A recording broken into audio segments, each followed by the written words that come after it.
November 3, 2019. At exactly 2:58 a.m., the projector inside Theater Room 4 powered on. The cinema had been closed for nearly 6 months. No employees were scheduled. No electricity was supposed to be running in the building. Yet the security camera inside the theater recorded something impossible. A movie had started playing. The building was Lakewood Grand Cinema, a once popular movie theater located just outside Cleveland. 8 screening rooms. 1 central lobby. A small arcade area near the entrance. For years it served as a busy weekend destination. But in early 2019, declining attendance forced the owners to shut it down. The building was emptied.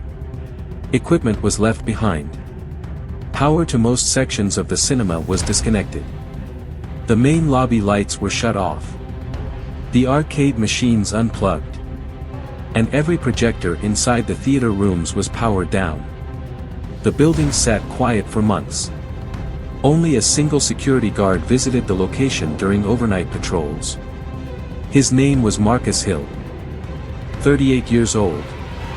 Former police officer turned private security contractor. Marcus was assigned to inspect several closed properties around the area each night. The cinema was one of them. His routine never changed. At 1:30 a.m. he would arrive in the parking lot. Check the main doors. Walk through the lobby. And confirm that every theater room remained locked. The first strange event happened on the night of November 3rd. Marcus arrived shortly before 2:45 a.m. The parking lot was completely empty. The large cinema sign above the entrance had not been lit for months. The building looked abandoned. Inside the lobby, emergency lighting provided just enough visibility to walk through. Marcus completed his usual inspection. The snack counter remained dark. The arcade machine silent. Dust had begun collecting on the carpet. Everything appeared normal. Then he checked the security monitor. The cinema had a small control room near the lobby where camera feeds from each theater room could be viewed. Marcus noticed something immediately. One of the monitors was glowing brighter than the others. Camera 7. The feed connected to Theater Room 4. At first he thought the camera had malfunctioned. But when he looked closer, he realized the room was illuminated. The large projection screen inside Theater 4 was glowing. The projector was running. A film was playing. Marcus stood still for several seconds staring at the monitor. He knew that room had no power connected to it. The main electrical breaker for Theater 4 had been shut off months earlier. Yet the camera clearly showed the projector beam cutting through the darkness of the theater. Rows of empty seats stretched toward the screen. No one sat inside the room. The movie continued playing. Marcus checked the timestamp on the security recording. 2:58 a.m. Exactly the moment the projector activated. The film itself was difficult to identify from the camera angle. But the images on the screen appeared black and white. Old. Grainy. Not part of the cinema's normal digital library. Marcus left the control room and walked down the hallway toward Theater 4. The corridor lights were dim. The building silent. When he reached the door, he stopped. Because he could hear the sound of the projector running inside the theater. The soft mechanical rhythm of the machine spinning film through its system. The sound echoed faintly into the hallway. Marcus opened the theater door slowly. The room inside was dark except for the bright beam of the projector. Dust floated in the air through the light. The screen showed a black and white scene from what looked like an old film reel. But the seats were empty. Completely empty. Marcus walked down the aisle slowly. Looking across every row. No one had entered the theater. Yet the projector continued running. He checked the projection booth above the back seats. The door to the booth was locked. Marcus used his master key to open it. Inside the booth, the projector was running. But the film reel mounted on the machine was not one of the cinema's films. In fact, Marcus later told investigators he had never seen a reel like it before. Because it had no label. No studio marking. No identification at all. Just a plain metal reel spinning inside the machine. Marcus shut the projector off manually. The film stopped. The screen went dark. And the theater returned to silence. At first he believed someone had broken into the building earlier and tampered with the equipment. But the next morning, the building owners reviewed the security footage. No one had entered the cinema. No doors had opened. No alarms had triggered. And the camera inside Theater Room 4 confirmed that the projector had started on its own. But the strangest detail appeared when the recording from the theater camera was reviewed more closely. Because during the moment the film began playing, the camera captured something else inside the theater. Something sitting in the very last row of seats. A shape. Barely visible in the darkness. That had not been there moments before the projector turned on. November 4, 2019. By the next morning, the owners of Lakewood Grand Cinema had already reviewed the security footage several times. At first they believed Marcus Hill had simply misinterpreted what he saw. Old buildings sometimes behave unpredictably. Electrical systems can reactivate briefly. Automatic timers can fail. Projectors can power on during maintenance cycles. But there was one problem with that explanation. The entire projection system inside Theater Room 4 had been disconnected from the building's electrical circuit. Months earlier, during the final shutdown of the cinema, maintenance technicians had physically cut power to the theater projectors. The breaker for Theater 4 remained switched off inside the main electrical panel. Meaning the projector should not have been able to start. Under any condition. Yet the security camera clearly showed it running. The footage from the theater camera was reviewed again. At exactly 2:58 a.m., the projector beam suddenly appeared across the screen. The room had been completely dark 1 second earlier. Then the screen illuminated. The movie began playing. The film itself appeared extremely old. Black and white. Heavy film grain. The images looked like something recorded decades earlier. Possibly from the 1940s or 1950s. But the cinema had never stored physical film reels from that period. By the time the theater closed in 2019, every projector in the building used digital systems. The machines were not even designed to play traditional film reels anymore. Which raised another question. If the projector was running, what exactly was it playing? The projection booth camera provided the next clue. The small security camera inside the booth showed the projector spinning a metal reel. A reel that had not been present earlier that night. The owners asked Marcus to check the booth again during the following patrol. He returned the next night at the same time. 2:45 a.m. The building looked exactly as it had before. The parking lot empty. The cinema sign dark. Inside the lobby, emergency lights glowed faintly across the floor. Marcus walked directly to the security control room. He stared at the monitor connected to Theater 4. For several minutes nothing happened. The theater remained dark. The empty rows of seats barely visible in the low-light camera. At 2:58 a.m., the projector started again. Exactly the same moment as the previous night. The screen lit up. The film began playing.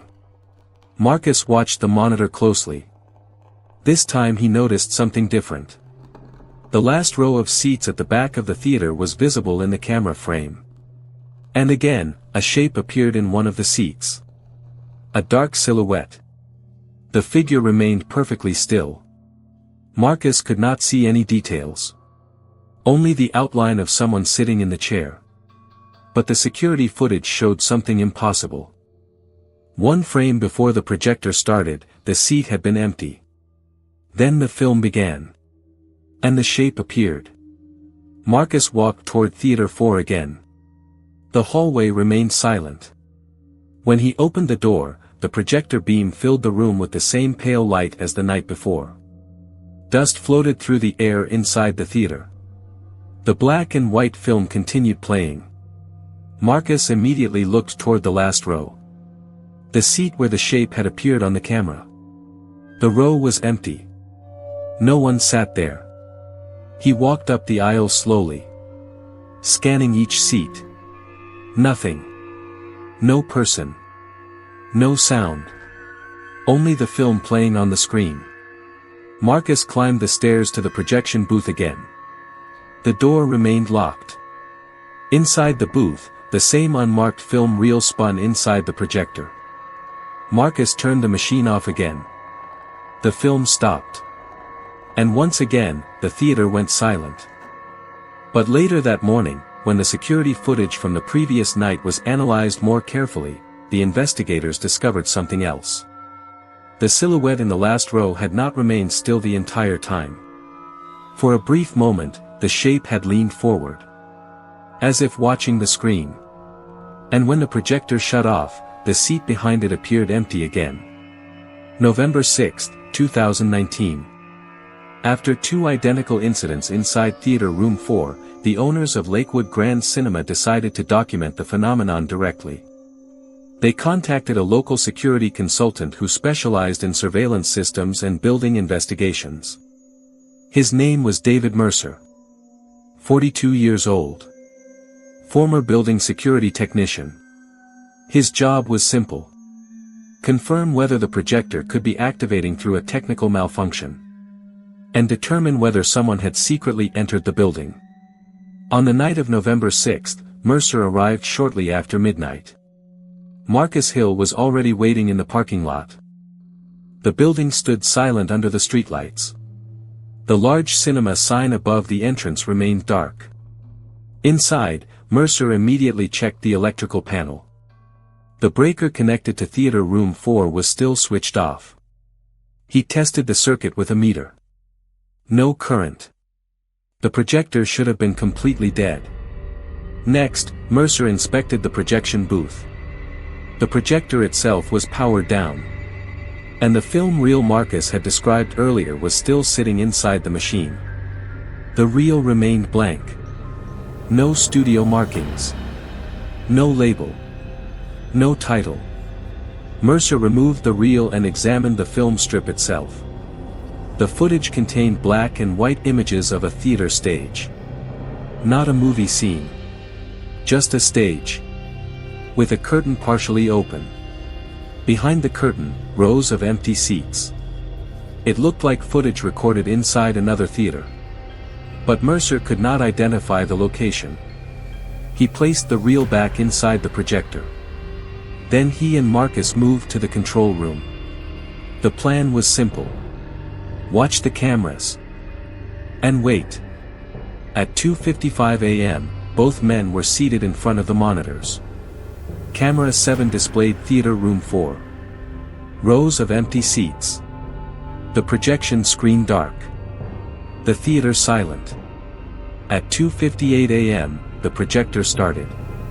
Exactly as it had the previous nights. The screen filled with light. The black and white film began playing. Marcus immediately focused on the last row of seats. And once again, the silhouette appeared. The same seat. The same shape. The figure looked like someone sitting perfectly upright. Facing the screen. Mercer leaned closer to the monitor. The camera angle was poor. Only the top of the seat and the outline of a head were visible. But something about the shape was wrong. It never moved. Not once. Not even slightly. Marcus stood up. "I'm going to check the room," he said. Mercer followed him. They walked down the dark hallway together. The sound of the projector echoed faintly through the corridor. Marcus opened the theater door slowly. The beam of light from the projector stretched across the room. The film continued playing on the screen. Both men looked toward the last row. The seat was empty. Mercer walked slowly up the aisle, scanning every row. No one. No movement. Nothing. He turned toward the projection booth. The door was still locked. Marcus unlocked it. Inside the booth, the projector was running again. The blank reel spinning silently. Mercer shut the machine off. The screen went dark. For several seconds neither man spoke. Then Mercer looked down toward the theater seats. Something had changed. The very last row, the same seat that had held the silhouette, was now folded down. Every other seat in the row remained upright. Marcus swore the seats had been upright earlier. They had checked the room before starting the investigation. Mercer walked down the steps toward the seat. He stopped beside it. The fabric was worn. As if someone had been sitting there moments earlier. But the theater was empty. The security cameras confirmed it. When the footage was reviewed the following morning, the final recording showed the same sequence again. At 2:58 a.m. the projector turned on. The silhouette appeared. And when the machine shut off, the seat folded down. But the most disturbing detail appeared in the very last frame of the camera recording. Just before the projector stopped, the silhouette turned its head. Slowly. Away from the screen. Toward the camera. The cinema remained closed after that week. Lakewood Grand Cinema was demolished 2 years later. The theater building no longer exists. Marcus immediately focused on the last row of seats. And once again, the silhouette appeared. The same seat. The same shape. The figure looked like someone sitting perfectly upright. Facing the screen. Mercer leaned closer to the monitor. The camera angle was poor. Only the top of the seat and the outline of a head were visible. But something about the shape was wrong. It never moved. Not once. Not even slightly. Marcus stood up. "I'm going to check the room," he said. Mercer followed him. They walked down the dark hallway together. The sound of the projector echoed faintly through the corridor. Marcus opened the theater door slowly. The beam of light from the projector stretched across the room. The film continued playing on the screen. Both men looked toward the last row. The seat was empty. Mercer walked slowly up the aisle. Scanning every row. No one. But the security footage from Theater Room 4 still survives. And every recording ends the same way. With an empty seat in the last row. And a film playing for an audience that was never there.